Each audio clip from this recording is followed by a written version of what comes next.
আমাদের এই প্রাণের শহর ভৈরব, এই বাজার, এই বন্দর, এই যে অঞ্চল, এই এলাকাকে রক্ষা করার জন্য দীর্ঘদিনের আমাদের একটা সকলেরই প্রত্যাশা, একটা স্থায়ীভাবে এই শহরটাকে আমরা কিভাবে রক্ষা করতে পারি।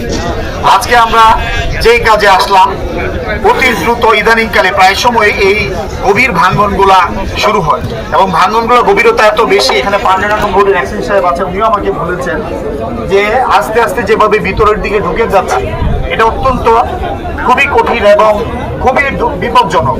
এই বাজার, এই শহর রক্ষা না হলে আমাদের ঐতিহ্য, আমাদের অর্থনৈতিক প্রাণচাঞ্চল্যতা, ভৈরবের সবকিছু বিলীন হয়ে যাবে।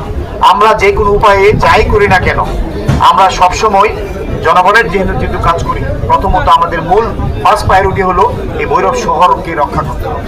কালার এক্সপার্ট ডার্ক স্যাপ এবং মাইল্ড অন হ্যান্ডস টেকনোলজি সমৃদ্ধ অরিক্স অ্যাডভান্স ডিটারজেন্ট পাউডার, আপনার লন্ড্রি এক্সপার্ট।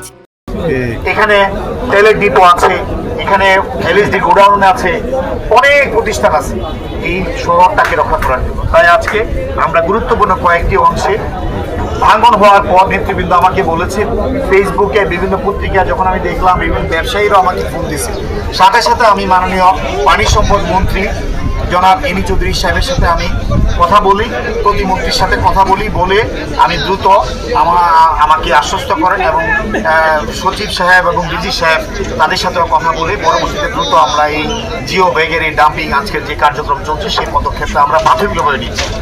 রাষ্ট্রের অর্থনৈতিক অবস্থার কথা আপনারা সকলেই জানেন। গত 17 বছরে যে পরিমাণ লুটপাট, যে পরিমাণ হইলট হয়েছে মেগা প্রকল্পের নামে, এখন এই কারণে রাষ্ট্রের এই ভঙ্গুর অর্থনীতির মধ্যে থেকেও আমরা মানুষকে যাতে সার্বিক প্রায়োরিটি বেসিসে উন্নয়নগুলো নিশ্চিত করা যায়, সেই কারণে সরকার বিভিন্ন পদক্ষেপ গ্রহণ করছে।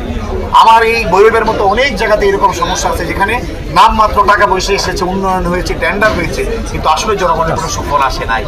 সেই কারণে আমরা এই বছর এই বাজেটের মধ্যে আমরা যে বরাদ্দ বিভিন্ন মন্ত্রণালয় নিয়েছে তার মধ্য থেকেও আমরা চেষ্টা করছি ভৈরবের এই শহর রক্ষা বাঁধ সহ এই অঞ্চলের মানুষের জন্য প্রাথমিক পর্যায়ে হইলেও একটা বরাদ্দ বা একটা ৫-৬-৭ কিলোমিটারের একটা প্রকল্প এই অর্থ বছরে যাতে আমরা নিতে পারি, আমাদের সেই চেষ্টা ইনশাআল্লাহ আছে।